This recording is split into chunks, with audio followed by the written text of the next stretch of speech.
Hello दोस्तों, नमस्ते भाई, गुड इवनिंग स्टूडेंट्स। कैसे हैं आप सभी लोग बच्चों? चलिए शुरू करते हैं आज की कहानी। फटाफट, लेट हो गया वैसे ही। चलो। एक से बड़ी किसी संख्या के लिए उस संख्या और उसके व्युत्क्रम का अंतर उस संख्या और उसके व्युत्क्रम के योगफल का 20% है। संख्या का स्क्वायर इस संख्या के क्यूब से कितना परसेंट कम है? और आंसर बताना है बेटा अप्रोक्स में। ध्यान सुनेगा, इंग्लिश में पढ़ देते हैं। सवाल सीटसल 2018 में पूछा हुआ है। ये आज की क्लास का टाइप नंबर 1 है और मैं आपको एक ही सवाल कराऊंगा। 2018 2019 में कई बार ये क्वेश्चन आया था। बोला है कोई संख्या एक से बड़ी है और ऐसी संख्या है कि उस संख्या और उसके रेसिप्रोकल का जो डिफरेंस है वो उस संख्या और उसके रेसिप्रोकल के सम का 20% है। तो क्या आप वो संख्या मुझे बता सकते हैं? देखो, इंसान का दिमाग इतना विकसित नहीं हुआ कि आप डायरेक्ट ये स्टेटमेंट पढ़ के संख्या बता पाओ। तो मैंने मान लिया कि माना की संख्या x है। मान लिया कि माना जो संख्या है बच्चों x है और संख्या ऐसी कि संख्या एक से बड़ी है। तो सवाल में बोला है कि कोई संख्या संख्या और उसके रेसिप्रोकल का डिफरेंस, उसके व्युत्क्रम का अंतर। अच्छा, व्युत्क्रम क्या होता है, रेसिप्रोकल क्या होता है? जैसे कोई संख्या 5 है तो 5 का रेसिप्रोकल होता है 1/5। कोई संख्या 3/2 है, 3/2 का रेसिप्रोकल होता है, उल्टा कर देंगे 2/3। तो बच्चों अगर कोई संख्या x है तो x का रेसिप्रोकल कितना होगा? 1/x। चार सी बात है, अगर x 1 से बड़ा है तो 1/x छोटा हो जाएगा। तो इनका जो अंतर है, संख्या और उसके रेसिप्रोकल का जो अंतर है, वो सवाल क्या कह रहा है? सवाल कह रहा है उस संख्या और उसके रेसिप्रोकल के योग का 20% है। तो संख्या और उसके रेसिप्रोकल का जो डिफरेंस है वो उस संख्या और उस संख्या के रेसिप्रोकल, उस संख्या के व्युत्क्रम के योग का 20% है। इसका 20% है। ये सवाल में कहा गया है। तो बात कही थी अंग्रेजी में, हमने लिखी गणित में कि संख्या और उसके रेसिप्रोकल का जो अंतर है वो उस संख्या और उसके व्युत्क्रम के योग का 20% है। क्या आप यहां से सॉल्व करके एक्स का मान नहीं निकाल सकते? बच्चों 20% क्या होता है? 20% होता है 1/5। 20% का मान 1/5 होता है। आप बोलोगे हाँ जी सर। क्लियर है? अब देखो, मैं स्टेप डायरेक्ट लिखूंगा, मेरे पास समय नहीं है कि मैं ये हर चीज खोल के बता पाऊं। ये 5 की यहां गुणा हो जाएगी तो ये आएगा 5x, इधर आएगा x। 5x में से x घटाएंगे 4x बराबर, ये 5 की यहां गुणा होगी, माइनस का 5/x, यहां 1/x। यहां 1/x है, यहां माइनस का 5/x है। जब उधर जाएगा तो 1 जमा 5 6/x हो जाएगा, 6/x। ठीक है? जो बच्चे काफी कमजोर है वो एक स्टेप खुद से कर लें गुणा करके। 2 से कट जाएगा, 2 दूनी 4, 2 तिया 6। आप बोलोगे हाँ से काटो मत, काटो मत। x की यहां x में गुणा हो जाएगी तो x स्क्वायर बराबर क्या हो जाएगा बच्चों? x गुणा x स्क्वायर होता है। ये 4 नीचे चला जाएगा, 6/4। तो x स्क्वायर बराबर आ गया 6/4। आप बोलोगे हाँ जी सर। 6/4 किससे कटता है? 2 से कटता है। 2 से काटेंगे, 2 तिया 6, 2 दूनी 4। तो एक्स स्क्वायर का मान 3/2 आ गया। अगर एक्स स्क्वायर का मान 3/2 आ गया तो एक्स की वैल्यू आ गई बेटा, अंडर रूट लेंगे, अंडर रूट 3/2। ये संख्या का मान आ गया अंडर रूट 3/2। ये संख्या का मान आ गया। बात आई समझ में? तो ये आपको x मान के ही करना पड़ेगा क्योंकि इंसान का दिमाग इतना तेज नहीं है कि बच्चों इस संख्या को डायरेक्ट सोच पाए। नहीं सोच सकता। अरे भाई, पढ़ने पे भी ध्यान लगा लो, क्या बकर बकर कर रहे हो? इतनी मुश्किल चीज चल रही है और आपका ध्यान केवल कमेंट बाजी पे, ऐसा कैसे चलेगा? x का मान आ गया अंडर रूट 3/2। ठीक है, केवल कैलकुलेशन करनी है, कुछ नहीं करना। अब असली सवाल इसके आगे है। असली सवाल क्या है? असली सवाल यह है कि संख्या का स्क्वायर संख्या के क्यूब से कितना परसेंट कम है? संख्या का स्क्वायर इसके क्यूब से कितना परसेंट कम है? मैं आपको बता चुका हूं कि जब भी हमें परसेंटेज कम या ज्यादा निकालना होता है हम रेशियो ले लेते हैं। संख्या का स्क्वायर इस संख्या के क्यूब से कितना परसेंट कम है? संख्या क्या मानी है मैंने? x मानी है। Square of number is how much percent less than it's cube. तो भैया पहले बेस लिखेंगे।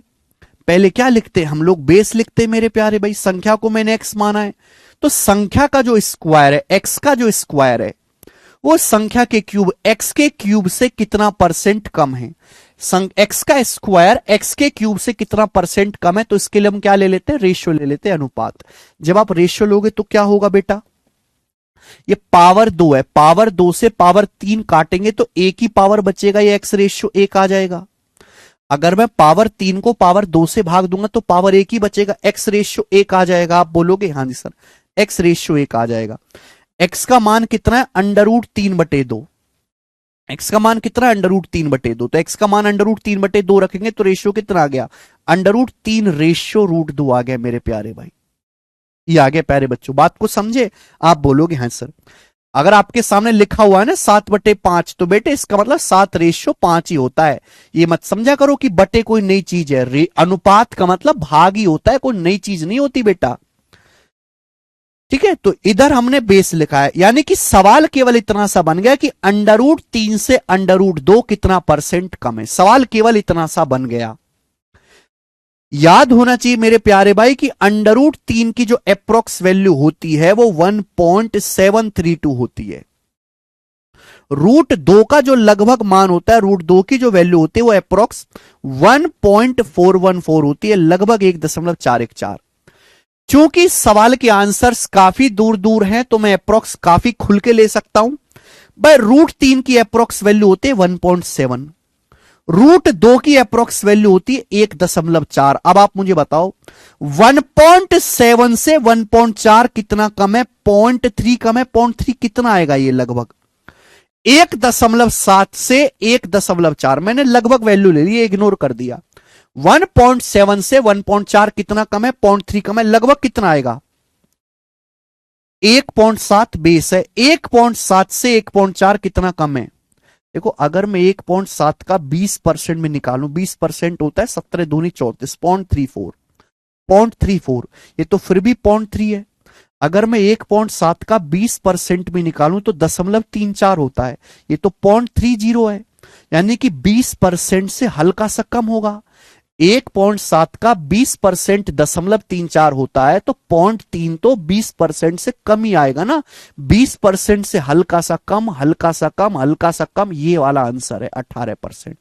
तो 1.7 से 1.4 लगभग 18% कम है।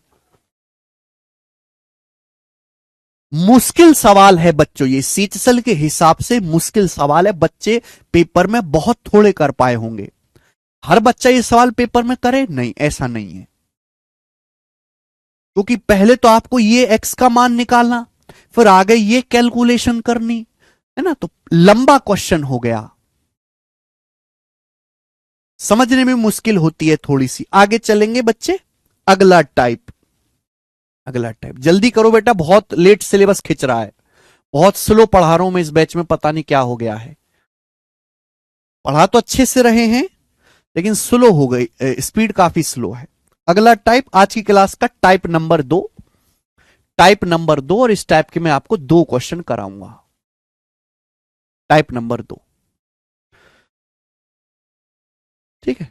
चलिए बच्चों, वाइल कैलकुलेटिंग स्टूडेंट, ध्यान सुनिएगा, इस टाइप में क्या है कि जब भी एक कैलकुलेशन में ना बच्चा गड़बड़ कर देता है, अगर आप कैलकुलेशन में गड़बड़ कर दोगे तो आंसर में भी गड़बड़ हो जाएगी। यही पूछा जाता है कि आंसर में कितने परसेंट की गड़बड़ होगी। While calculating, a student mistakenly reads the number 97/79. Find the percentage increase or percentage decrease in its calculation. Calculation करते समय एक बालक ने 97 को 79 पढ़ लिया, तो बताओ उसकी कैलकुलेशन में कितने परसेंट की कमी हो गई या वृद्धि हो गई। यानी कि एक बच्चा कैलकुलेशन कर रहा था, उसने गलती से 97 को 79 पढ़ लिया, संख्या 97 को, यानी कि सही था 97, लेकिन गलती से उसने 79 पढ़ लिया। तो बताओ 97 को 79 पढ़ लिया तो उसकी कब हो गया संख्या? डिक्रीज हो गया बच्चों, यानी कि इंक्रीज वाले तो आंसर हो ही नहीं सकता। ये वाला आंसर इन तीनों में से एक विकल्प होगा। तो हमने 97 को 79 पढ़ लिया बच्चों, तो संख्या में कितनी कमी होगी बेटा? 21 की। तो 21 की नहीं, 17 में से बच्चे 9 गया 8, 17 में से 9 गया 8, और ये बचेगा आपका 8 में से 18 की, 18 की कमी होगी संख्या में आउट ऑफ 97। और परसेंटेज में कितना आएगा बेटा? इंटू 100%। चूंकि सवाल के आंसर काफी ज्यादा नजदीक है तो मुझे लगभग भाग देना ही पड़ेगा। बताओ 1800 को 97 से भाग देंगे, क्या आएगा? 97 वन जा 97 जाएगा, बचेगा मेरे दोस्तों 80 और 3 83 बचेगा। तो 97 से कितनी बार चला जाएगा? फिर 8 बार। 97 से 8 बार चला जाएगा। 720 और 56, 720 और 56 कितना होता है मेरे दोस्तों? 776 दशमलव, कितना बच जाएगा? 24 बच जाएगा। दशमलव लगा के 0 बढ़ाएंगे तो 97 से कितनी बार जाएगा ये? 97 से फिर आपके 2 ही बार जाएगा, 2 ही बार जाएगा। तो 18.2% के आसपास ये आ रहा है।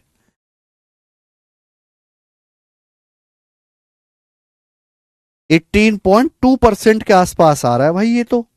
आप क्या बता रहे हैं?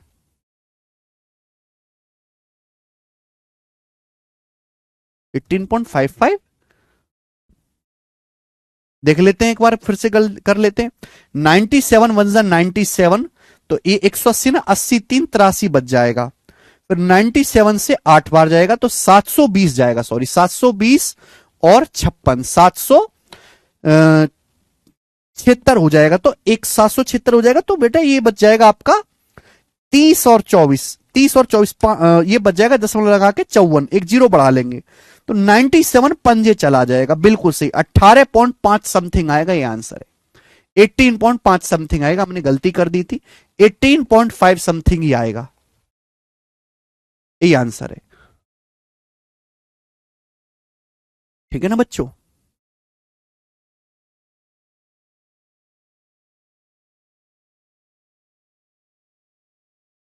हमने पूरा भाग किया। हालांकि भाग करने की एक ट्रिक भी है, जल्दी भाग करने की एक ट्रिक भी है, लेकिन वो अभी आपको पल्ले नहीं पड़ेगी। ठीक है, तो मैंने पूरा ही भाग करके दिखा दिया। 18.55% आएगा अप्रोक्स। आगे एक और सवाल ऐसा, ये सवाल थोड़ा सा एक लेवल अच्छा है, बताओ। सेम ऐसा ही क्वेश्चन है, बताएंगे फिर टाइप चेंज कर देंगे। सवाल पढ़ते हैं। If a student multiplied A number by 7 by 12 instead of 11 by 16, then find the percentage error in the calculation। एक स्टूडेंट खाली बैठा था, तो उसके मास्टर ने बोला कि भाई खाली बैठा है तो गुणा ही कर दे। तो एक बालक ने किसी संख्या को 11/16 की बजाय 7/12 से गुणा कर दी। एक बालक ने 11/16 की बजाय 7/12 से गुणा कर दिया, यानी कि गुणा करनी थी 11/16 से, 11/16 से गुणा करनी थी, पर आपने गलती से गुणा किससे कर दी? संख्या में 7/12 से गुणा कर दी। एक स्टूडेंट ने किसी संख्या में 11/16 की बजाय गलती से 7/12 से मल्टीप्लाई कर दी। उसके आंसर में कितने परसेंट की एरर आएगी? ध्यान से सुनना। जब हम बचपन में पढ़ते थे, संख्या तो बताया ही नहीं गया, कोई संख्या लिखा हुआ है, तो हम बचपन में कैसे करते थे कि माना संख्या x है, माना संख्या x है। फिर हम जवान हुए, फिर हम करने लगे कि माना संख्या 100 है। चाहे आप x मान के करो चाहे 100 मान के करो, आपकी कैलकुलेशन ज्यादा ही रहेगी। जब भी ऐसा सवाल आए जिनमें फ्रैक्शन में चीजें दी हुई हैं, फ्रैक्शन में यहां बटे 16 यहां बटे 12, ना x मानो ना 100 मानो, हमेशा संख्याओं को एलसीएम मानो, एलसीएम। हमेशा संख्या को, आपकी कैलकुलेशन क्यों बढ़ रही है? आपकी कैलकुलेशन इसलिए बढ़ेगी कि हां मुझे बटे 16 करना पड़ेगा, मुझे संख्या को 7/12 से गुणा करना पड़ेगा। अगर मैं कोई संख्या ऐसी मानता हूं जो 16 से भी कट जाए और 12 से भी कट जाए तो मेरा काम आसान हो जाएगा। आप बोलोगे हाँ सर, तो हमेशा जो भी फ्रैक्शन के जो हर होते हैं, जो डिनोमिनेटर होते हैं, इनका एलसीएम माना करो।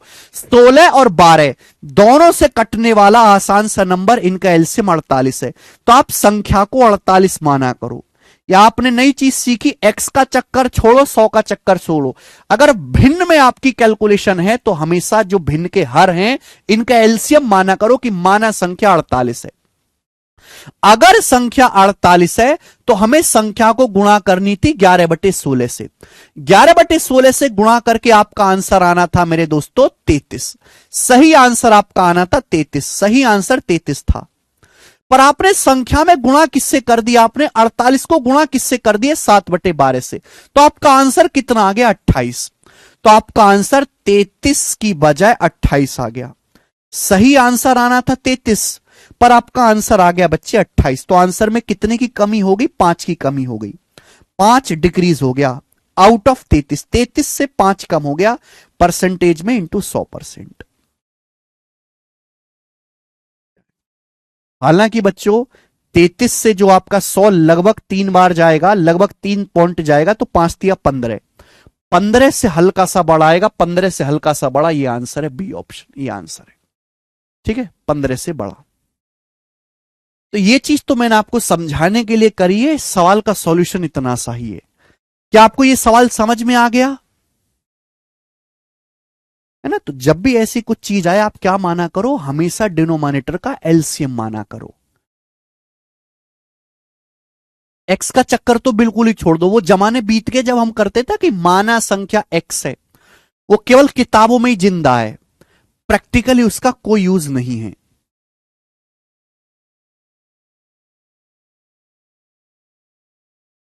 ठीक है, चलिए आगे चलते हैं। अगला टाइप, अगला कंसेप्ट। आगे चलते बच्चों, अगला टाइप है, अगला कॉन्सेप्ट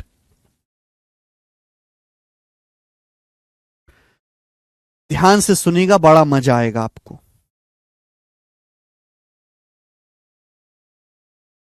अगला टाइप, अगला कंसेप्ट बहुत प्यार से समझाना है आपको बच्चे, मजा आ जाएगा। अभी तक मैंने जितने भी कॉन्सेप्ट पढ़ाए हैं उनमें सबसे ज्यादा इंपॉर्टेंट एक कंसेप्ट है और सबसे ज्यादा पूछे जाने वाला सवाल इस पर बनता है। अभी तक सबसे इंपॉर्टेंट चीज शुरू होने वाली है। चलिए सबसे पहले कंसेप्ट समझते हैं।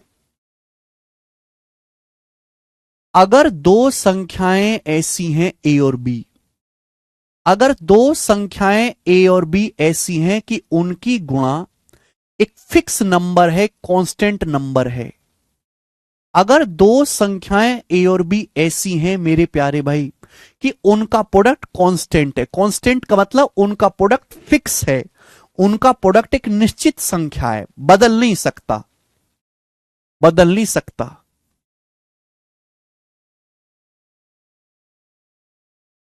फिक्स है। अगर दो संख्याएं ए और बी इस प्रकार से है कि उनका प्रोडक्ट फिक्स है, उनका गुणनफल फिक्स है, दो संख्याएं ए और बी ऐसी हैं कि उनको गुणा करके एक फिक्स नंबर आना है, बदल नहीं सकता। अगर ऐसा है मेरे प्यारे भाई, अगर ऐसा है तो ध्यान से मेरी बात को सुनिएगा, अगर ऐसा है तो ए और बी एक दूसरे के इनवर्सली प्रोपोर्शनल होंगे, व्युत्क्रमानुपाती होंगे। ए और बी एक दूसरे के इनवर्सली प्रोपोर्शनल होंगे, व्युत्क्रमानुपाती होंगे। अब ये इनवर्सली प्रोपोर्शनल व्युत्क्रमानुपाती क्या बला है? अगर दो संख्याओं का प्रोडक्ट कांस्टेंट है, दो संख्याओं का प्रोडक्ट अगर कांस्टेंट है, आप एक संख्या बढ़ाओगे तो दूसरी संख्या ऑटोमेटिकली कम हो जाएगी। इसी को बोलते हैं इनवर्सली प्रोपोर्शनल, कि अगर आप एक संख्या का मान बढ़ाओगे तो दूसरी संख्या ऑटोमेटिकली कम हो जाएगी। अगर आप एक संख्या को मेरे प्यारे भी, अगर आप एक संख्या का मान घटाओगे तो दूसरी संख्या ऑटोमेटिकली बढ़ जाएगी। अगर आप ध्यान सुनिएगा, अगर आप एक संख्या का मान घटाओगे तो दूसरी संख्या ऑटोमेटिकली बढ़ जाएगी। यह होता है इनवर्सली प्रोपोर्शनल। एक घटाओगे, अगर दो संख्याओं का प्रोडक्ट कांस्टेंट है, जब मैं कहता हूं तीर ऊपर जा रहा है तो बढ़ना, जब मैं कहता हूं तीर नीचे आ रहा है तो घटना। अगर दो संख्याओं का प्रोडक्ट कांस्टेंट है तो एक संख्या जिस अनुपात में चेंज होगी, एक संख्या जिस अनुपात में चेंज होगी, दूसरी संख्या उसके उल्टे अनुपात में चेंज होगी। एक संख्या जिस अनुपात में बदलेगी, दूसरी उसके उल्टे अनुपात में बदलेगी। अगर आप एक संख्या को बढ़ाओगे मेरे प्यारे में, ध्यान सुनेगा, ये बड़ा प्यारा लॉजिक है। अगर आप एक संख्या को बढ़ाओगे तो दूसरी संख्या घटेगी। क्लियर है प्यारे बच्चों? अगर आप एक संख्या को घटाओगे तो दूसरी संख्या बढ़ेगी। एक संख्या जिस अनुपात में चेंज होगी दूसरे उसके उल्टे अनुपात में चेंज होगी अगर दो संख्याओं का प्रोडक्ट कांस्टेंट है। एग्जाम्पल समझाता हूं। जैसे मान लें कि दो संख्याएं हैं 5 और 9। तो दो संख्याएं 5 और 9, 5 और 9। तो दो संख्याएं बेटा 5 और 9, प्यार से सुनिएगा। 5 और 9 की गुणा करके मेरे दोस्तों 45 आता है। मान लिया जैसे दो संख्याएं ए और बी जिनका मान 5 और 9 है, इनकी गुणा करके 45 आता है। 45 मुझे फिक्स रखना, मुझे 45 नहीं बदलना। तो दो संख्याएं मेरे दोस्तों ए और बी जिनके मान 5 और 9 है, इनकी गुणा करके क्या आ रहा है 45। मुझे 45 नहीं बदलना दोस्तों, 45 नहीं बदलना, 45 को 45 रखना है। अब मैंने ए का मान 5 से 9 कर दिया, मैंने ए का मान 5 से 9 कर दिया, तो आप मुझे बताओ बी की वैल्यू क्या हो जाएगी? मुझे संख्याओं का गुणनफल नहीं बदलना, गुणनफल पहले 45 था, आज भी मुझे 45 ही रखना है। मैंने ए का मान, देखिए ए का मान पहले 5 था, मैंने ए का मान 5 से 9 कर दिया। अब बताओ बी की वैल्यू क्या आ जाएगी? अब बी का मान क्या हो जाएगा बेटा? 9 की किस में गुणा करे कि 45 आए? 5 से। 9 पंजे 45 होता है। तो देखो बी का मान पहले 9 था, बी का मान पहले 9 था, तो 9 से क्या हो गया? 5 हो गया। देखो उल्टा अनुपात में चेंज हुआ कि नहीं हुआ? ए जिस अनुपात में चेंज हुआ है 5 से 9, बी उसके उल्टे अनुपात में चेंज हुआ है, बी उसके रिवर्स रेशियो में चेंज हुआ है। बात समझ में आई कि नहीं समझ में आई? आप बोलोगे हां जी सर बिल्कुल सही, मजा आया। तो दो संख्याओं का प्रोडक्ट अगर कांस्टेंट है, एक संख्या बढ़ाओगे 5 से 9 बढ़ा दी तो दूसरी संख्या कम हो गई। एक संख्या जिस अनुपात में चेंज होगी दूसरे उसके उल्टे अनुपात में चेंज होगी। एक और एग्जांपल से समझते हैं। तो दो संख्याएं ए और बी, ए का मान 5 है, बी का मान 9 है, गुणा करके 45 आ रहा। मैंने ए की वैल्यू 15 कर दी। ए का मान मैंने 5 था, मैंने 5 से 15 कर दिया, तो ए का मान मेरे दोस्तों क्या हो गया? 1:3, 1 से 3 हो गया मेरे दोस्तों ए का मान। ए का मान किस अनुपात में चेंज हुआ? 1 से 3। तो बताओ बी की वैल्यू क्या आ जाएगी? जल्दी से बताओ बी का मान क्या आ जाएगा? अगर मैंने ए का मान पहले 5 था, मैंने 5 से 15 कर दिया, मुझे गुणा 45 रखना, गुणा करके 45 ही आना चाहिए, तो बी का मान क्या आ जाएगा? 3 15 45 होता है। तो बताओ बी की वैल्यू क्या हो जाएगी? बी की वैल्यू पहले 9 थी, अब 9 से 3 होगी, तो बी का मान किस अनुपात में चेंज हुआ? 3 3 9, 3 एकम 3, 3:1। यानी कि जिस अनुपात में ए बदला है बी उसके उल्टे अनुपात में बदला है। ए जिस रेशियो में चेंज हुआ है बी उसके रिवर्स रेशियो में चेंज हुआ है। यही नियम है, यही आपका कॉन्सेप्ट है जो मैं इतनी देर से आपको समझाने की कोशिश कर रहा हूं कि अगर दो संख्याओं का प्रोडक्ट कांस्टेंट है, दो संख्याओं का प्रोडक्ट कांस्टेंट है, तो एक संख्या जिस अनुपात में चेंज होगी दूसरे उसके उल्टे अनुपात में, रिवर्स रेशियो में चेंज होगी। एक संख्या बढ़ाओगे दूसरी घट जाएगी, अगर एक संख्या घटाओगे तो दूसरी बढ़ जाएगी। बताइए समझ में आया? आप बोलोगे सर जी बहुत अच्छी तरीके से समझ में आया है। चलो इसका सबसे अच्छा जो एग्जाम्पल है वो मैं आपको दिखाता हूं। इसका सबसे अच्छा एग्जाम्पल है एक्सपेंडिचर बराबर प्राइस गुणा कंजम्पशन।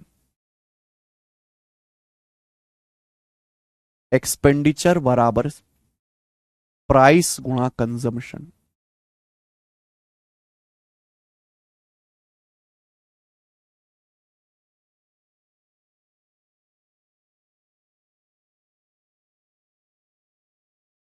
आप कहोगे सर हिंदी में बताओ। एक्सपेंडिचर को हिंदी में कहते हैं खर्चा। एक्सपेंडिचर को हिंदी में कहते हैं खर्चा। प्राइस का मतलब है कीमत, कीमत, और कंजम्पशन का मतलब है खपत। तो खर्चा बराबर कीमत गुणा खपत, खर्चा बराबर कीमत गुणा खपत, खर्चा बराबर कीमत गुणा खपत, खर्चा बराबर कीमत गुणा खपत।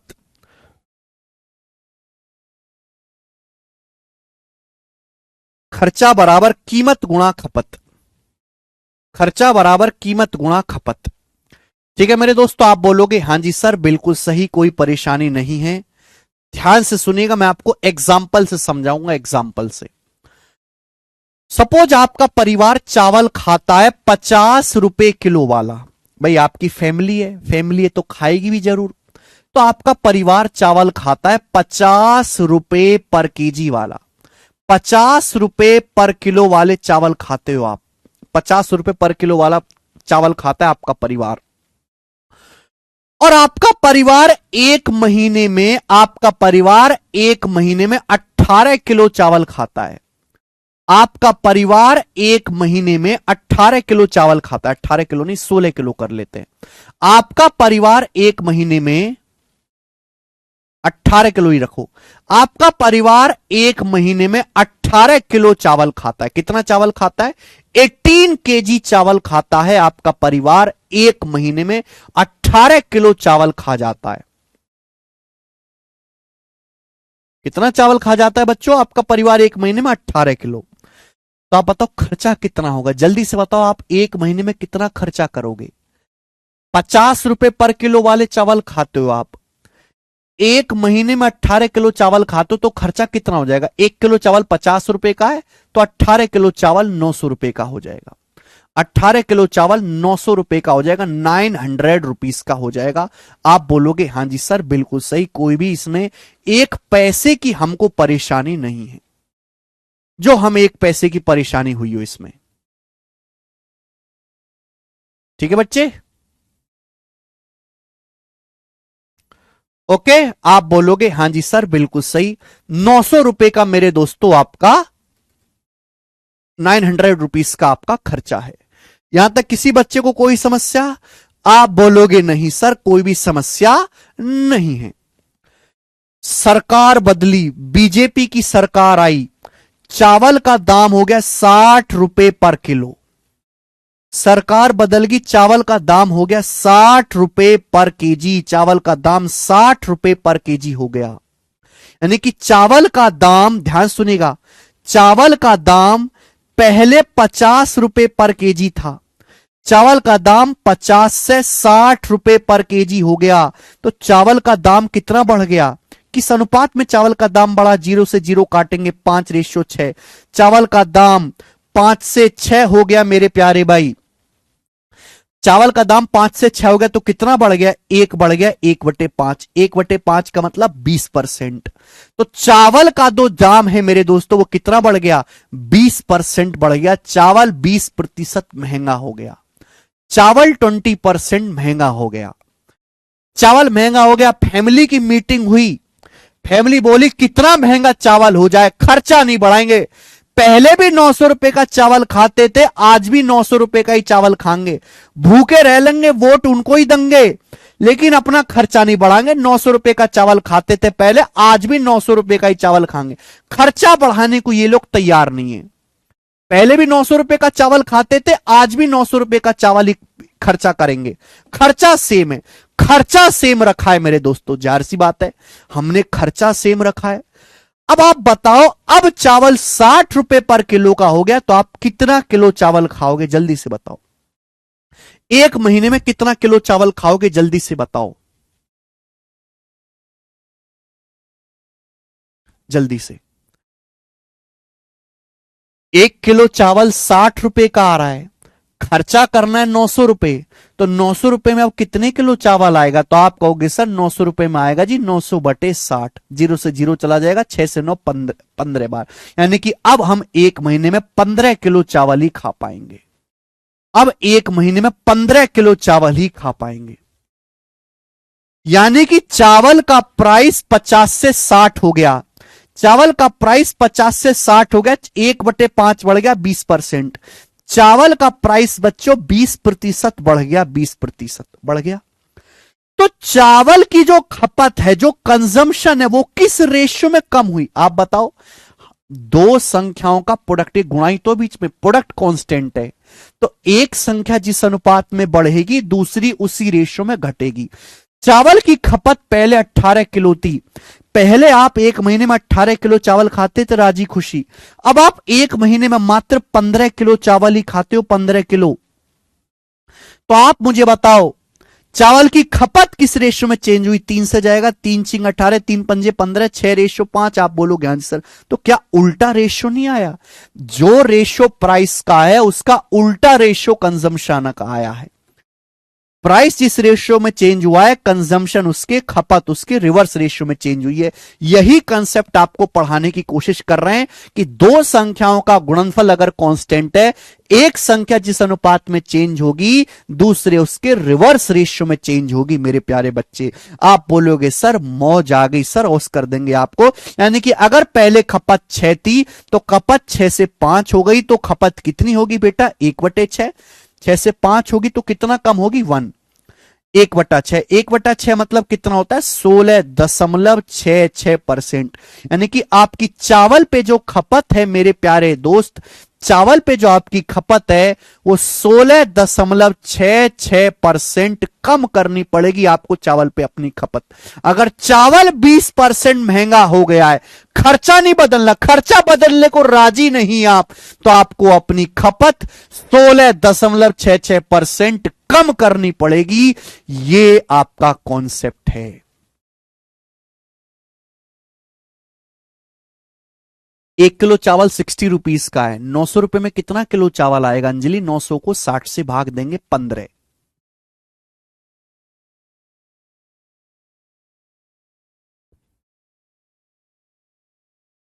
ठीक है बच्चों, ये मैंने बिल्कुल आपको प्रैक्टिकल एग्जांपल लेके समझाया। प्रैक्टिकल, हर एक बच्चे को समझ में आया होगा।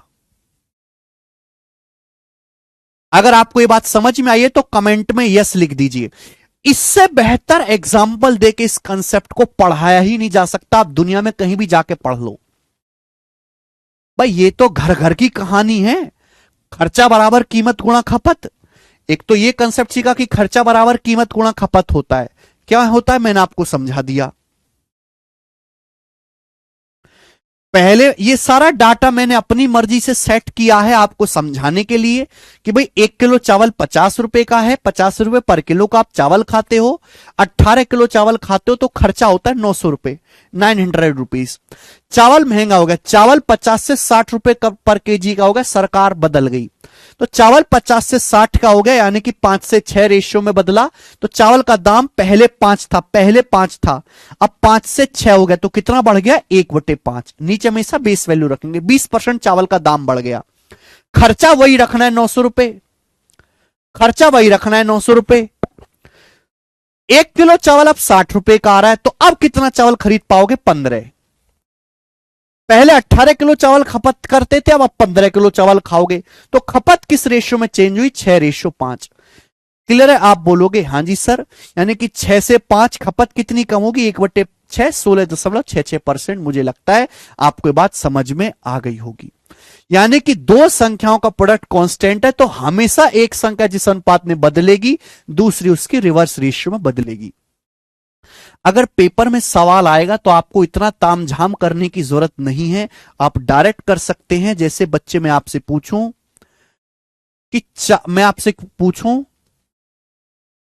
कि दाल का जो दाम है, मैं आपसे कहता हूं कि जो दाल का दाम है मेरे प्यारे भाई, कितना ले लेते हैं? दाल का दाम 28 सही, 28 नहीं लेते। दाल का जो दाम है,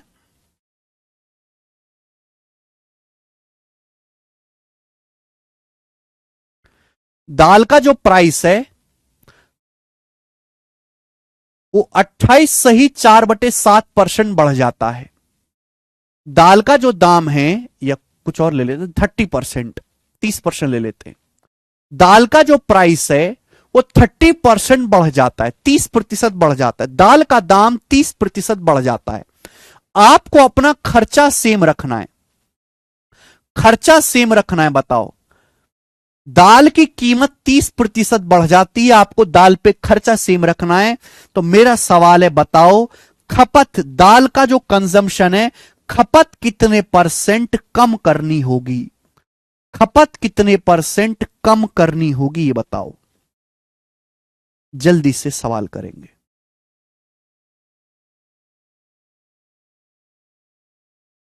बजट आया भैया, निर्मला सीतारमन जी ने बजट निकाला, दाल की कीमत 30% बढ़ गई।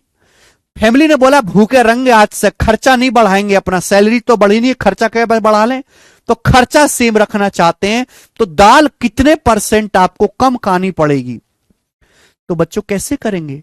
हमें बात जानते हैं कि एक्सपेंडिचर बराबर प्राइस गुणा कंजम्पशन, खर्चा बराबर कीमत गुणा खपत। यहां मेरे दोस्तों खर्चा सेम है, खर्चा सेम है, मुझे खर्चा नहीं बदलना। तो प्राइस किस रेशियो में, प्राइस किस अनुपात में बढ़ गया मेरे दोस्तों, ध्यान सुनिएगा। प्राइस 30% बढ़ गया। 30% की फ्रैक्शन वैल्यू होते 3/10, 3/10। यानी कि चावल का प्राइस अगर पहले 10 था तो प्राइस 10 से 3 बढ़ के 13 हो गया। अगर प्राइस इस रेशियो में चेंज हुआ है तो कंजम्पशन रिवर्स रेशियो में चेंज हुआ होगा। यानी कि चावल पे खपत अगर पहले 13 थी तो अब 13 से 10 हो जाएगी। अगर पहले 13 किलो दाल खाते थे तो अब 10 किलो ही खाओगे। ठीक है जी। यानी कि मेरे प्यारे बच्चों खपत 13 से 10 हो जाएगी तो खपत कितनी कम हो जाएगी, 3/13। 3/13 आप बोलोगे हाँ सर। और 1/13 कितना होता है, 1/13 7.69% होता है। इसका 3 गुना करेंगे मेरे दोस्तों तो लगभग कितना आएगा, लगभग आपका 23.1% के आसपास आएगा। तो आपकी चावल की जो खपत है लगभग 23.1% कम हो जाए। क्या आपको मेरी बात समझ में आ गई बच्चों? आप बोलोगे सर जी बहुत बढ़िया सर, मजा आ रहा बेटा।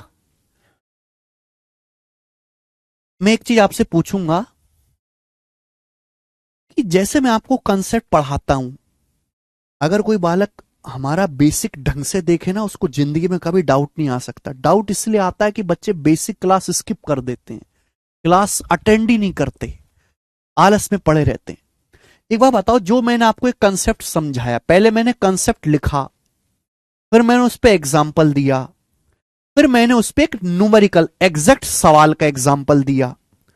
आपको हमारा एक्सप्लेनेशन का तरीका है, जो मेरा तरीका है कि पहले मैं कंसेप्ट समझाता हूं हिंदी में अंग्रेजी में, कंसेप्ट का स्टेटमेंट नहीं समझ में आता तो फिर मैं एग्जाम्पल से समझाता हूं, फिर मैं सवाल शुरू करता हूं। ये तरीका कैसा लगता है आपको हमारा? अगर आपको इसमें कोई इंप्रूवमेंट की जरूरत लगती है तो मुझे बताओ कि सर यहां कमी है, यहां इंप्रूव करो, मैं वो भी करने की कोशिश करूंगा।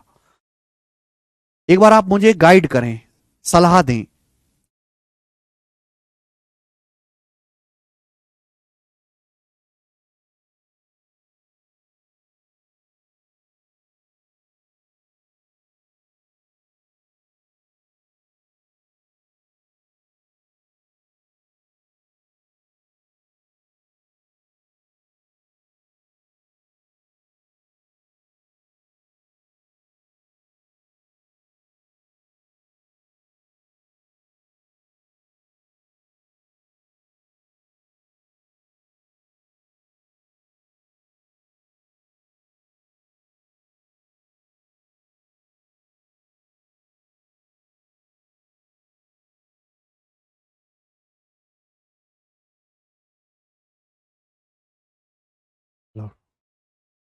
ठीक है भाई, चलो सभी बच्चे खुश, राजी खुशी दिख रहे हैं।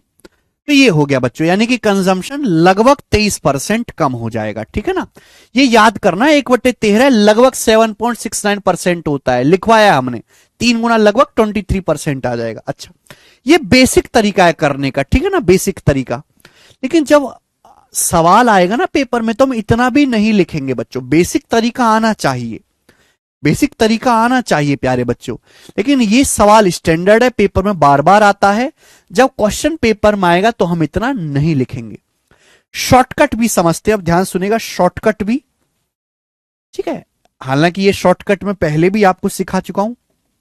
सवाल क्या है, सवाल यह है कि दाल का प्राइस 30% बढ़ जाता है, दाल का जो प्राइस है वो 30% बढ़ जाता है। दाल का खर्चा, हमें खर्चा सेम रखना है, खर्चा हमको नियत रखना है, खर्चा फिक्स रखना है, तो हमें दाल की खपत को कितने परसेंट कम करना होगा। तो दाल का प्राइस कितना बढ़ गया, 30%। 30% की फ्रैक्शन वैल्यू क्या होती है बेटा, 3/10, 3/10, 3/10। तो हमें खर्चा कितने परसेंट कम करना होगा, डायरेक्ट आप निकाल सकते हैं, डायरेक्ट सोचो। देखो बच्चों, अगर यहां 3 बढ़ा है, अगर यहां 3 बढ़ा है तो यहां 3 ही कम करना होगा। अगर प्राइस 3 बढ़ा है तो यहां 3 ही कम करना होगा। ध्यान रखना है, जितना बढ़ाओगे वहां उतना कम करोगे, यहाँ जितना कम करोगे वहां उतना बढ़ाओगे। नीचे बेस क्या आएगा? बेस आएगा बेटा 10 जमा 3, ऊपर प्लस है तो प्लस 10 प्लस 3 13, 10 प्लस 3 13, ये बेस आ गया। तो डायरेक्ट पता चल गया कि हमें खपत 3/13 कम करनी होगी, डायरेक्ट पता चल गया। 1/13 होता है 7.69%, इसका 3 गुना करेंगे मेरे दोस्तों तो लगभग मुझे चावल दाल पे जो खपत है वो 23.07% कम करनी पड़ेगी चावल पे दाल पे खपत, और ये आंसर आ जाएगा। ये शॉर्टकट है और हमें ऐसे सवाल को मेरे दोस्तों इसी शॉर्टकट से करना है।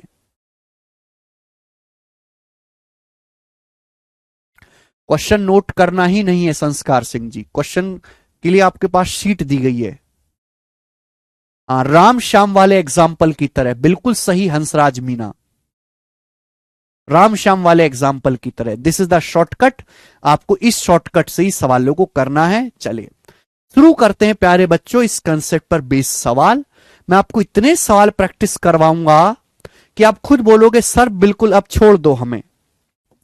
जितना मैं प्रैक्टिस करवाता हूं ना अलग अलग भाषाओं के, उतने कोई नहीं करवाता बच्चे। मैं हर एक टाइप को इस लेवल तक समझाता हूं कि बिल्कुल आत्मा निचोड़ जाए उसकी, कुछ बाकी ना रहे। मेरा पर्पज यह है कि बच्चों को इतना पढ़ाना कि कुछ बाकी ना रहे, उनको घर पे जाके कुछ ना पढ़ना पड़े। संदीप बघेल जी वो तो छोड़ना ही पड़ेगा, स्पीड अगर बढ़ानी है तो स्टेप छोड़ना पड़ेगा।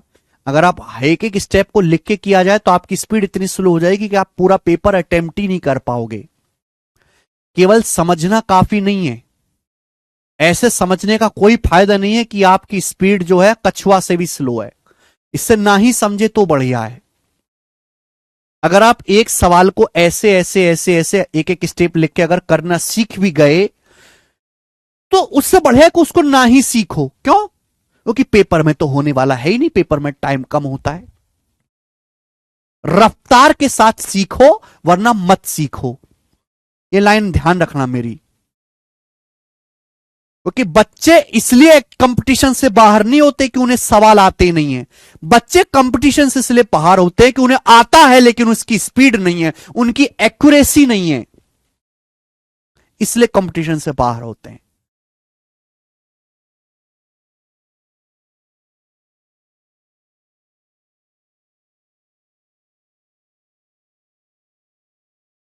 जी सवाल पढ़ते हैं। चीनी की कीमत में 15% की कमी हुई, चीनी की कीमत 15% कम हो गई। कोई आदमी कितने प्रतिशत उपभोग, उपभोग मतलब खपत, कोई आदमी कंजम्पशन कितने % बढ़ा सकता है जिससे कि खर्चे में कोई परिवर्तन ना हो, एक्सपेंडिचर में कोई चेंज ना हो। आप ये बात जानते हैं एक्सपेंडिचर बराबर प्राइस गुणा कंजम्पशन। हर एक बालक ये बच्चा ये बात जानता है, हमें खर्चा सेम रखना है, खर्चा सेम रखना है। चीनी की कीमत 15% कम हो गई, चीनी की कीमत 15% कम होगी। 15% की फ्रैक्शन वैल्यू 3/20, 5% 1/20, 15% 3/20। तो हम कंजम्पशन कितना % बढ़ा सकते हैं बताइए बच्चों? अगर ये 3 कम हो गया है तो ये 3 बढ़ाना पड़ेगा। नीचे बेस क्या आएगा बेटा? बेस आएगा 20 - 3 17, 20 - 3 17, 3/17। परसेंटेज में कितना? इंटू 100%। यानी कि मुझे खपत को, चीनी की खपत को 300/17% बढ़ाना पड़ेगा। बी ऑप्शन आंसर है, 300/17% बढ़ाना पड़ेगा। सॉल्व हो गया। ये चीज आपको लिखने की जरूरत नहीं है, मेरा तरीका अपनाओगे तो केवल इतना सवाल है, ये जो लिखा हुआ है ना आपके सामने, मात्र यही सॉल्यूशन है सवाल का। सवाल लेंगे एसएससी जीडी 2023 का, जीडी का सवाल। If the price of potatoes increased by 10%, then by how much % a user has to cut down on his consumption of potatoes so that expenditure on potato remain unchanged? Potato का price, आलूओं का price 10% बढ़ गया, आलू का price 10% बढ़ गया, 10% आलू का प्राइस बढ़ गया। तो बोला एक यूजर को, एक ग्राहक को कंजम्पशन कितना परसेंट कट डाउन, आलू की खपत कितने परसेंट कम करनी चाहिए जिससे कि पोटैटो पे एक्सपेंडिचर अनचेंज रहे, एक्सपेंडिचर में कोई बदलाव ना हो। प्राइस 10% बढ़ गया, 1/10, कंजम्पशन कितना कम करना पड़ेगा, एक बढ़ा है तो एक कम करना पड़ेगा। बेस का आएगा 10 + 1 11, 1/11। 1/11 कितना होता है? 9.09%। 1/11 होता है बेटा 9.09%। मुझे कंजम्पशन कम करना पड़ेगा, इसी को अप्रोक्स में 9.1 कहते हैं। 9.09 को ही अप्रोक्स में 9.1 लिख दिया लगभग। अगला सवाल देखो, मैं वो ऑफलाइन की तरह नहीं करता कि एक ही लैंग्वेज पे 10 सवाल लिख लिए, एक पे 10%, 12%, 15%, 20% करवाए जा रहे हैं बच्चों को। वो रटने वाली विद्या होगी, हम रटवा नहीं रहे। सेम ही टाइप पढ़ा रहे हैं, लेकिन हर टाइप की परिभाषा आपको अलग देखने को मिलेगी, हर टाइप की लैंग्वेज अलग देखने को मिलेगी, डाटा अलग देखने को मिलेगा। कभी फ्रैक्शन में होगा, कभी दशमलव में होगा, कभी अप्रोक्स में होगा, है ना। ओवरऑल डेवलपमेंट करवाना है आपका चीजों का। समय लेके पढ़ाऊंगा, लेकिन एक ही बार पढ़ने की जरूरत पड़ेगी आपको, 4 जगह से पढ़ने की जरूरत नहीं पड़ेगी। बना 109 नंबर।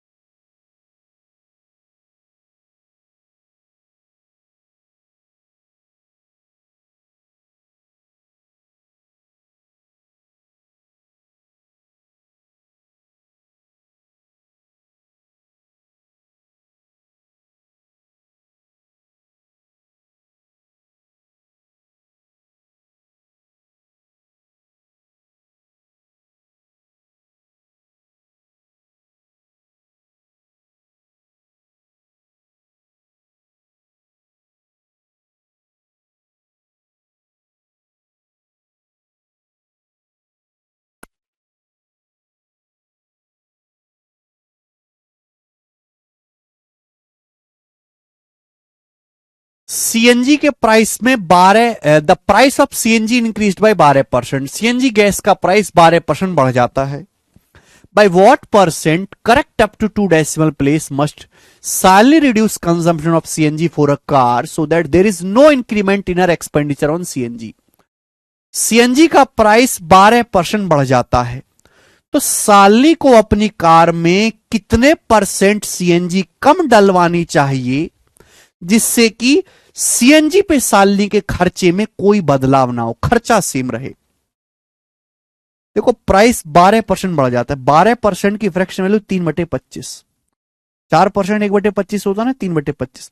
अगर ये 3 बढ़ा है तो 3 कम होगा, नीचे बेस वैल्यू आएगा 25 + 3 28। देखिए कंजम्पशन को 3/28 कम करना पड़ेगा परसेंटेज में, इंटू 100% ही आएगा बेटे।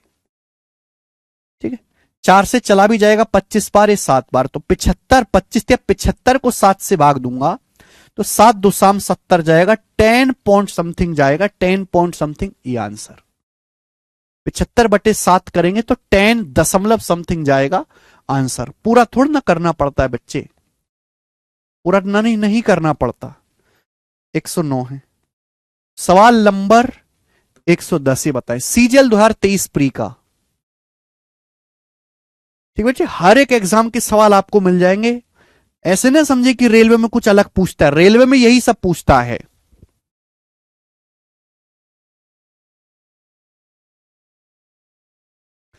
यदि पेट्रोल का प्राइस 7% बढ़ता है, 7%, तो बोला है उपभोक्ता को, कस्टमर को पेट्रोल पर खर्चे को अनचेंज रखने के लिए खपत में कितने प्रतिशत की कमी की जानी चाहिए। लेटेस्ट सवाल है बच्चों, एकदम latest. Price of petrol increase by 7%। Petrol का प्राइस 7% बढ़ गया, 7% की फ्रैक्शन वैल्यू 7/100। तो कंजम्पशन कितना परसेंट कम करना पड़ेगा? हालांकि 7 से हल्का सा ही कम करना पड़ेगा, आंसर ये होना चाहिए मेरे हिसाब से। अगर 7 बढ़ा है तो 7 कम हो जाएगा। नीचे बेस वैल्यू क्या आएगी बेटा, 100 + 7 107, और परसेंटेज में इंटू 100%। अब 700 को अगर 107 से भाग दूंगा 6 बार जाएगा, 642 6 बार जाएगा, 6 बार एक ही ऑप्शन जा रहा है, ये आंसर है। मुझे आगे करने की जरूरत नहीं कि मैं पूरा भाग दूं भाई। 700 को 107 से भाग देंगे 6 बार जाएगा, एक ही ऑप्शन 6 बार जा रहा है। आगे दिल्ली पुलिस कांस्टेबल 2023 का सवाल बनाएं। The price of A commodity increased by 22%। एक वस्तु की कीमत 22% बढ़ जाती है। By what percent should it's consumption be reduce so that total expenditure remains same. तो ये लाइन बार बार बोली जाएगी, एक्सपेंडिचर सेम। अगर ये लाइन नहीं होगी तो हमें कुछ और ढूंढना पड़ेगा, दूसरा तरीका लगाना पड़ेगा फिर। तो बच्चा सिंह, एक वस्तु की कीमत 22% बढ़ जाती है। 22% कितना होता है बेटा? 2% 1/50, 22% 11/50।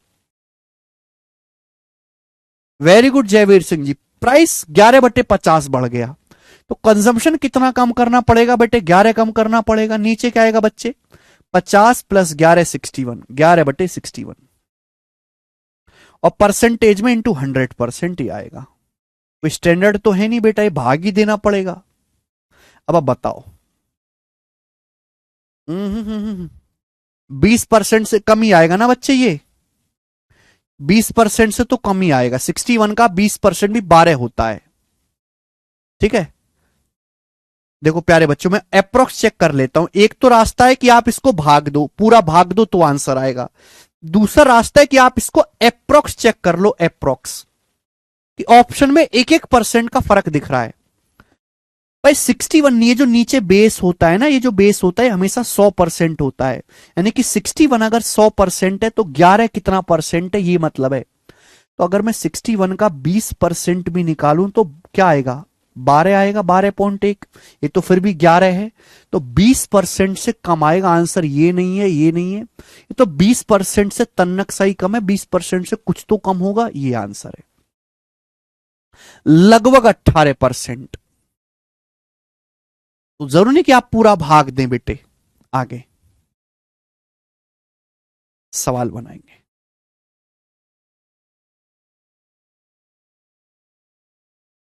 एमटीएस के पेपर का क्वेश्चन है ये। A person increases his consumption of sugar bye 42.84% because the price of sugar is reduce by X%, find X। ये उल्टा सवाल है, ध्यान सुनिएगा प्यारे बच्चे। आप जानते हैं एक्सपेंडिचर बराबर प्राइस गुणा कंजम्पशन।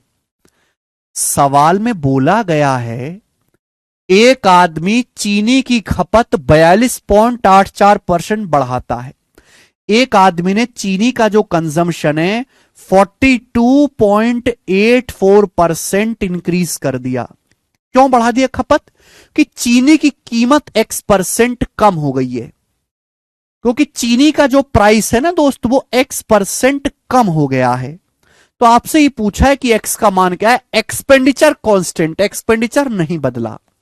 तो बताओ कंजम्पशन 42.84% बढ़ गया, क्या होता है? देखो आप जानते हैं कि 14.28% 1/7, ये 3 गुना है, यानी कि 3/7 है। तो अगर कंजम्पशन 3/7 बढ़ा दिया है आपने तो प्राइस कितना कम हुआ होगा? ये 3 बढ़ा है तो 3 कम हुआ होगा। नीचे बेस कितना आएगा? नीचे बेस आएगा बेटा 7 3 10, 3/10, 3/10 कितना होता है? 30%। यानी कि चावल है, क्या है ये? चीनी का जो प्राइस है वो 30% कम हुआ होगा। 30। एक्स का मान आपसे पूछा ना, परसेंट नहीं आना चाहिए। एक्स का मान 30 आएगा, 30। एक्स का मान 30 आएगा।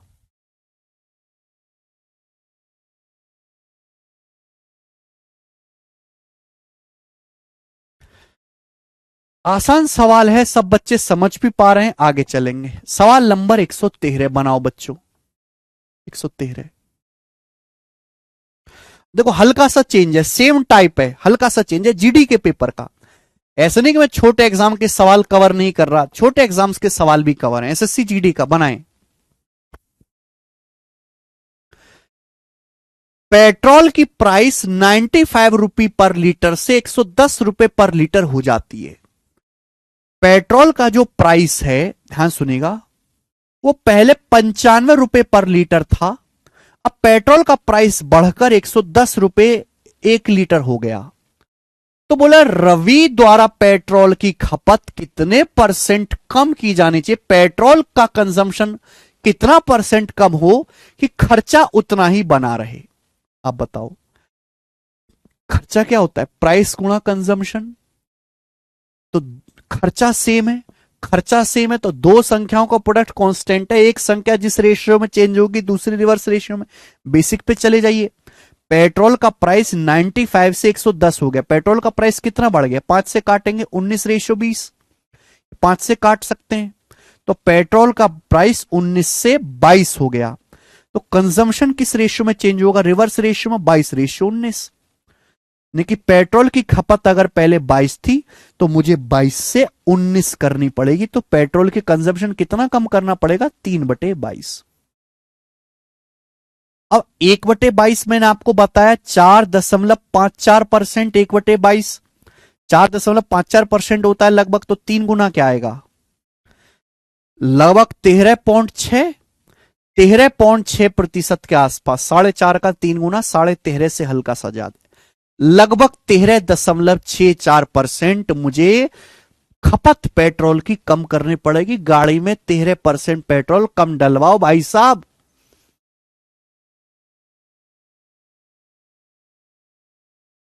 ठीक है ना। तो जरूरी नहीं कि हर बार परसेंटेज में दिया रहे, एग्जैक्ट वैल्यू भी दे सकता है। आगे चलेंगे, एक और सवाल बच्चों ऐसा ही बड़ा प्यारा सवाल है, 114 नंबर, सीपीयू के पेपर का क्वेश्चन है, ये बनाएं सीपीयू का।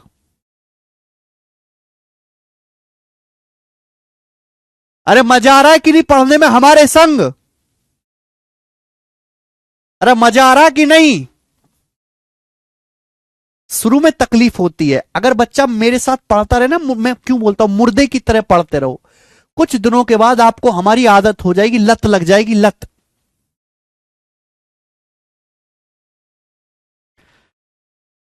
मतलब ऐसा हो जाएगा कि हमारी शक्ल देखे बिना, मेरी डांट खाए बिना, ये हमारी क्लास करे बिना आपको सही से नींद नहीं आएगी।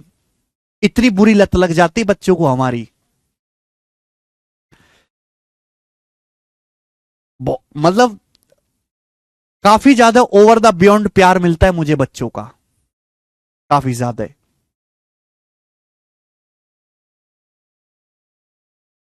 कोई बात नहीं असलम जावेद जी, देरी से आए हो, कोई काम होगा।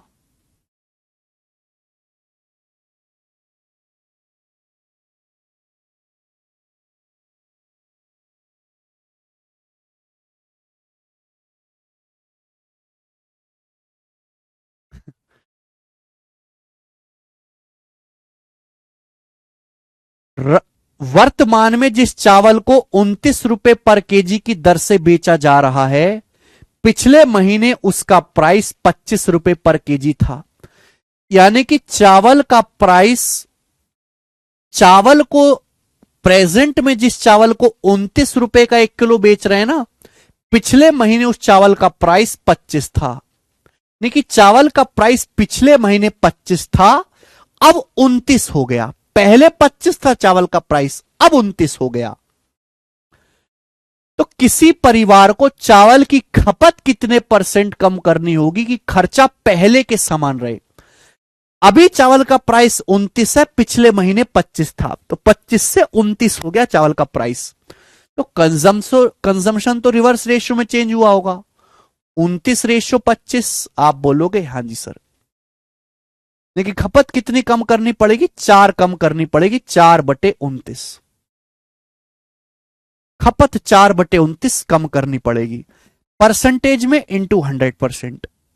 आंसर बताना है नियरेस्ट इंटीजर में। अब देखो बच्चे, कुछ बच्चे 13 बता रहे होंगे, कुछ 14 बता रहे होंगे ना, मैं कंफ्यूजन दूर करता हूं। देखिए 400 को 29 से भाग दो, क्या आएगा, तो 29 से कम 29 बच जाएगा 11। तो 29 दिया 87, 87 के बाद बच जाएगा मेरे दोस्तों यहां पर आपका 23, फिर दशमलव लगा के 0 बढ़ा ली। तो फिर 29 से कितनी बार जाएगा बेटा ये, 8 बार चला जाएगा, 29 अट्ठे 200 कितने के आसपास, 232, लगभग 8 बार चला जाएगा, तो 13.8% आ रहा है। लगभग कितना आ रहा है, 13.8% आ रहा है। तो बेटा 13.8% आ रहा है, तो इसकी लगभग वैल्यू 13% मत बताइए। अगर आपका आंसर 13.5 से ज्यादा आ रहा है तो लगभग में हम इसको 14% कहेंगे, 14%, लगभग 14% कहेंगे। अगर आपका आंसर 13.5 से कम आता तो हम कहते कि लगभग 13%, जैसे आंसर आता 13.21, तो हम कहते कि लगभग 13% जो है खपत कम करनी पड़ेगी। अगर वैल्यू 13.5 से ऊपर पहुंच जाती है तो हम उसे 13.5 से ऊपर पहुंच गई तो लगभग 14% बोलेंगे। ये बात ध्यान रखिएगा। नियरेस्ट सबसे नजदीक का लेंगे। 13.8 के निकटतम पूर्णांक 13 नहीं है, 14 है। ठीक है बच्चे, आप बोलोगे सर ये कंफ्यूजन भी दूर किया आपने, आगे चलेंगे। ये सवाल कौन सा था बेटे?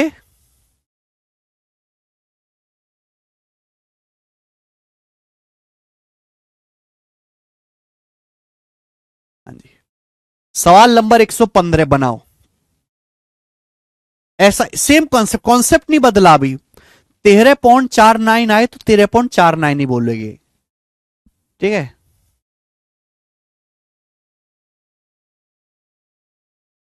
बताओ बेटे। सेम कॉन्सेप्ट है, बस यहां पे परसेंटेज ना पूछ के एग्जैक्ट वैल्यू पूछी गई। बोला है चावल की कीमत में 35% की गिरावट आती है। चावल का प्राइस 35% कम हो जाता है। 35% का मतलब 5% 1/20, 35% 7/20, 7/20। देखिए चावल का प्राइस अगर पहले 20 था तो 20 से कितना कम हो गया, 7। 20 में से 7 कम करेंगे 13। चावल का प्राइस इस अनुपात में चेंज हुआ। 35% कम हो गया, 35% मतलब 7/20, 20 से 13 हो गया। How much extra quantity of rice can be bought, कितना एक्स्ट्रा क्वांटिटी चावल हम खरीद सकते हैं with the money that was sufficient two by 104 KG of rice previously. जिस पैसे में, जितने पैसे में पहले 104 किलो चावल आता था, अब उतने ही पैसे में हम कितना एक्स्ट्रा चावल खरीद सकते हैं। यानी कि आपने खर्चा नहीं बदला, जितना खर्चा पहले कर रहे थे आज भी उतना ही खर्चा कर रहे हो। हाँ, चावल की कीमत कम होगी, 35% कीमत कम हो गई तो जाहिर सी बात है आप खपत बढ़ा दोगे अपनी रिवर्स रेशो में। खपत आप 13 से बढ़ा के कितनी कर सकते हो, आप 20 कर सकते हो खपत। तो प्यारे बच्चों, पहले खपत कितनी कर रहे थे आप, 104 किलो चावल। पहले आप 104 किलो चावल खा रहे थे। कितने गुना, 13 8 104, 8 गुना। सवाल में पूछा है अब आप उतने ही पैसे में, उतना ही पैसा मतलब सेम खर्चा करके कितना एक्स्ट्रा चावल खरीद सकते हो। पहले केवल 13 खरीद पाते थे, अब 20 यूनिट खरीदोगे, कितना एक्स्ट्रा हो गया, 7 यूनिट। 7 यूनिट चावल एक्स्ट्रा खरीद सकते हो। 7 की वैल्यू कितनी है बेटा, अगर ये 8 गुना है तो 7 की वैल्यू भी 8 गुना होगी। 7 अट्टे 56 केजी, यानी कि 56 केजी राइस मेरे दोस्तों आप एक्स्ट्रा खरीद सकते हैं, और ये इसका आंसर है। 7 अट्टे 56, 8 गुना हो जाएगा। प्यारे बच्चे सभी उड़ उड़ के आंसर बता रहे हैं। तो देखो, ऐसा नहीं कि मैं चाहता तो ये मैं आपको कॉन्सेप्ट बताता। मैं भी बेटा उस तरीके से पढ़ा सकता था कि मैं एक कंसेप्ट लिखता, ये लिख के बता देता कि 5 गुणा 7 है, देखो ये 7 गुणा 5 हो गया तो बराबर आएगा, ये बता देते।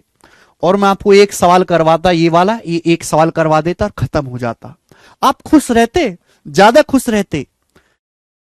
लेकिन आप उस स्पीड से, उस रफ्तार से कभी ऐसे सवाल नहीं कर पाते जो आप अब कर रहे हो। आप जब ये लैंग्वेज पढ़ते अचानक से आप डर जाते एक बार को। जब आप ये लैंग्वेज देखते आप एक बार को अचानक से डर जाते। ठीक है ना, आपकी रफ्तार नहीं बढ़ती। तो समय तो मैंने ज्यादा लिया, चाहे तो ये चीज 5 मिनट में भी पढ़ाई जा सकती है, लेकिन मैंने फिर भी आधा घंटा लिया रफ्तार बढ़ाने के लिए, आपकी स्पीड तेज हो। ठीक है। क्योंकि मैं आपको घर से पढ़ने के लिए कुछ कहता ही नहीं, केवल क्लास में मन लगा के पढ़ लो, केवल क्लास पढ़ लो मन लगा के, आगे चलेंगे। सवाल नंबर 116, सवाल है सिटसल टीयर 1 2022 का, बनाएं।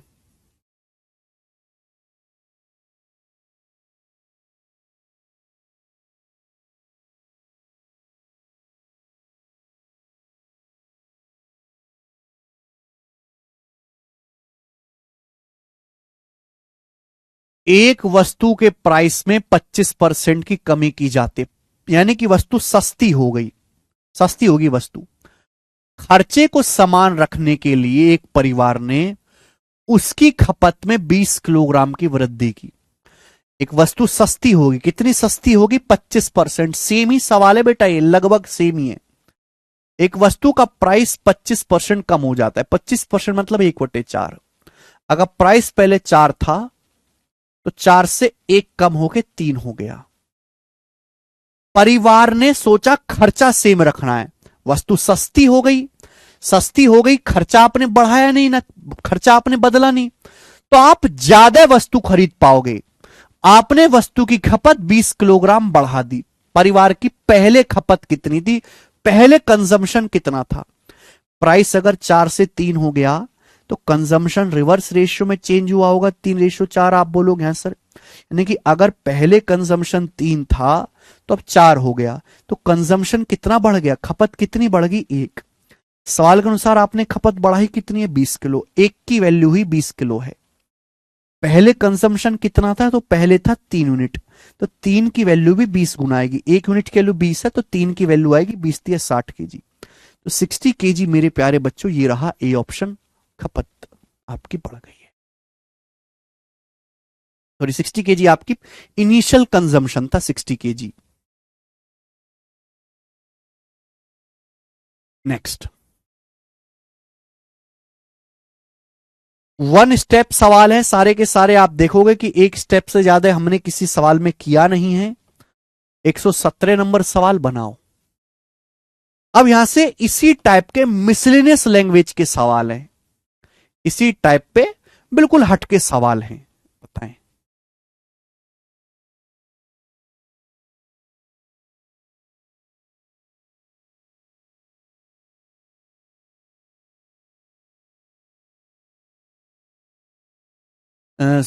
माई doubt can check for multiple in option containing decimal. Yes, triple S.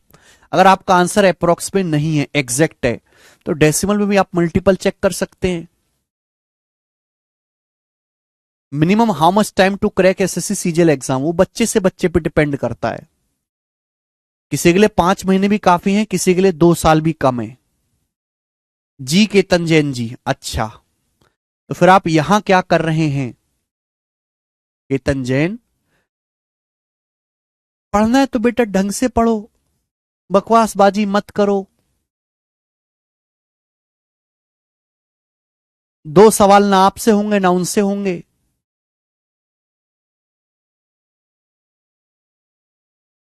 एक सवाल ढंग का दे दिया जाए तो फैल जाएगा आदमी।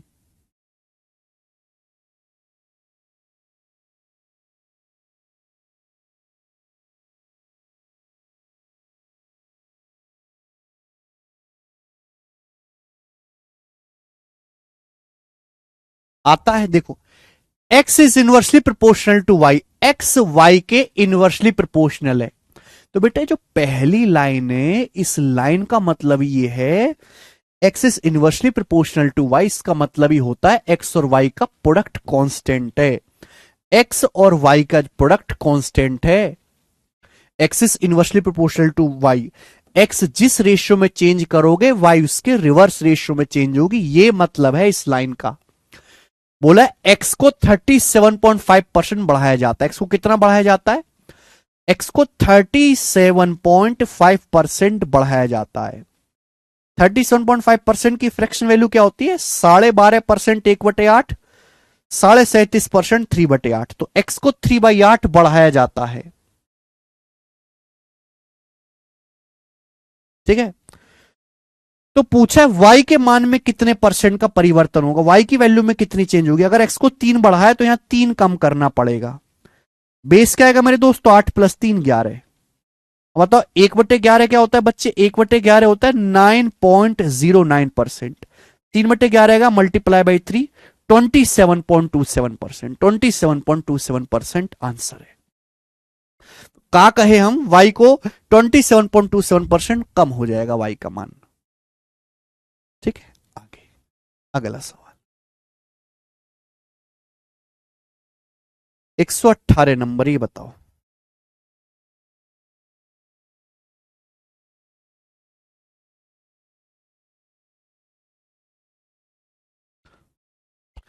हालांकि ये सवाल जो है पहले ही करवाना था।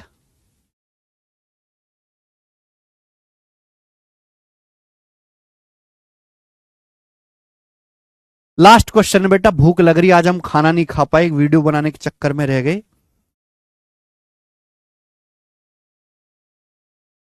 हिंदी में पढ़ते, हिंदी में फीलिंग आएगी। कुछ संकट के कारण स्टेट ए से कुछ लोग स्टेट बी में चले गए और इस तरह स्टेट दूसरे राज्य की जनसंख्या 19.96% बढ़ गई। हालांकि बाद के चरण में वो सभी स्टेट ए में लौट आए, तो राज्य बी की जनसंख्या कितने % कम हो जाएगी? भाई कोरोना फैल गया, कोरोना फैल गया, कोरोना के कारण अब स्टेट ए से कुछ लोग स्टेट बी में चले गए, स्टेट ए से कुछ लोग स्टेट बी में चले गए, तो स्टेट बी में लोगों की संख्या बढ़ जाएगी। भाई एक राज्य के लोग दूसरे राज्य में चले जाएंगे तो राज्य बी की जनसंख्या बढ़ जाएगी। कितनी जनसंख्या बढ़ेगी? 19.96%। हालांकि बाद में जब कोरोना ठीक हो अपने स्टेट में लौट गए लोग, तो स्टेट बी की जनसंख्या कितने % कम हो जाएगी? यह सवाल एमटीएस 2020 में आया था। अब यह परसेंटेज खतरनाक, देखते ही आधे बालक टाटा फिस। जो बच्चे अप्रोक्स कैलकुलेशन नहीं जानते उनका खेल खत्म है। सवाल के ऑप्शंस देखो, बहुत दूर दूर है, बहुत दूर दूर है, तो मैं अप्रोक्स कैलकुलेट कर लू ना, ये 19.96 जो होता है लगभग 20% ही तो है। अरे 20 से तन्ना की तो कम है। यानी कि स्टेट ए से लोग स्टेट बी में गए तो स्टेट बी की पॉपुलेशन लगभग 20% बढ़ गई, 1/5। 1/5 यानी कि अगर स्टेट बी में पहले 5 लोग थे तो 5 से अब 6 हो गए, 5 से 6 हो गए। पहले अगर 5 थे तो जनसंख्या 1 बढ़ गई, 6 हो गई। पहले 5 थे, 5 से 6 हो गए। अब कुछ टाइम के बाद ये लोग वापस चले गए जो एक्स्ट्रा आए थे, तो पॉपुलेशन वापस 6 से 5 हो जाएगी। तो पॉपुलेशन वापस 6 से घट के 5 हो जाएगी, तो कितनी कम हो जाएगी? 1/6। और 1/6 होता है लगभग 16.66%। पॉपुलेशन आपकी कम हो जाएगी। 16.66 के नजदीक एक ही आंसर है बी। 16.66 के नजदीक एक ही ऑप्शन दिख रहा है, बी।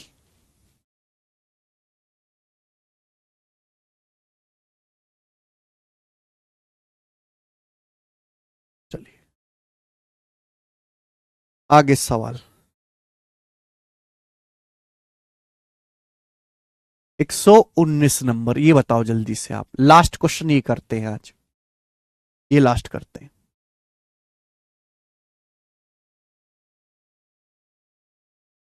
रिकॉर्डेड से करो फिर Sunil Meena.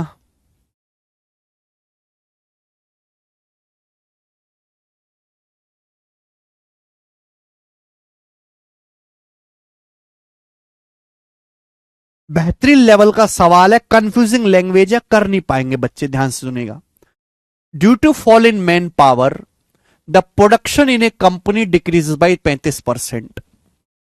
By what % should be working hours be increase? Working hours को कितना बढ़ाया जाना चाहिए?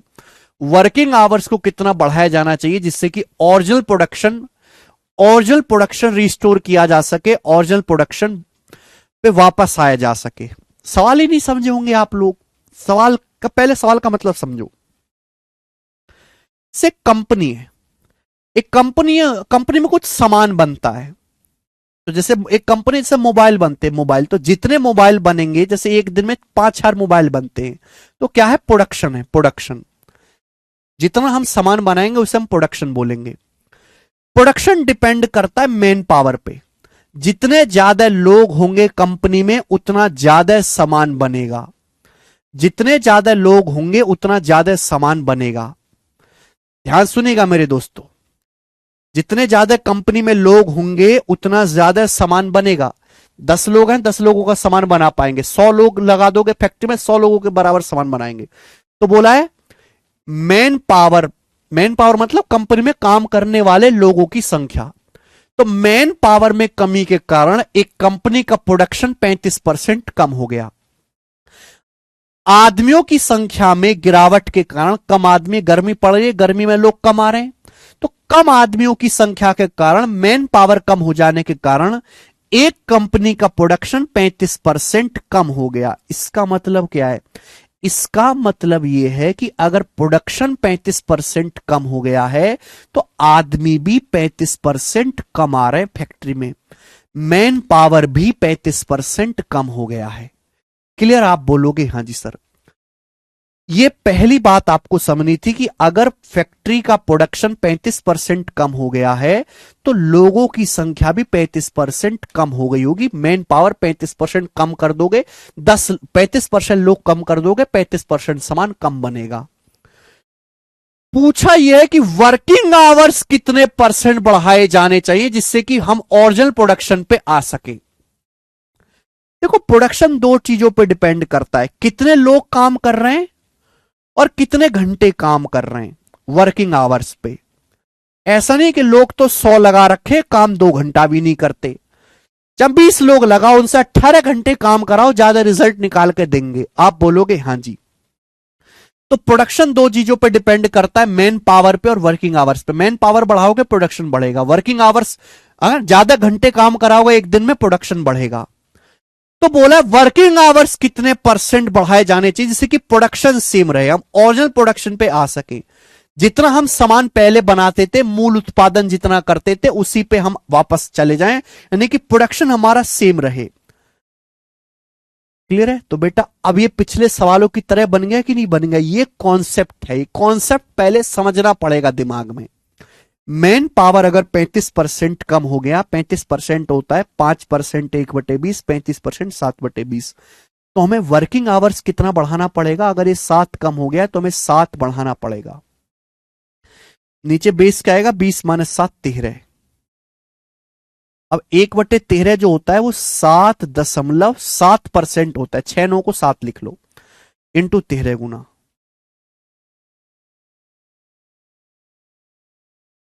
करोड़ है क्या?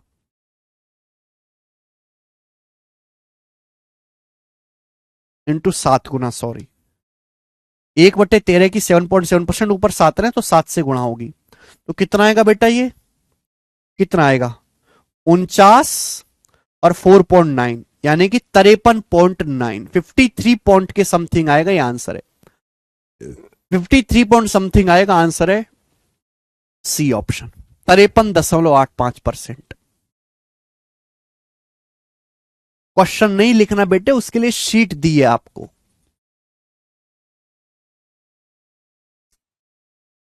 मुझे लगता है ये बात आपको समझ में आई है बच्चा सिंह। आज इतना ही, बाकी कल। ठीक है बच्चों, बाकी हम कल करेंगे। बाय।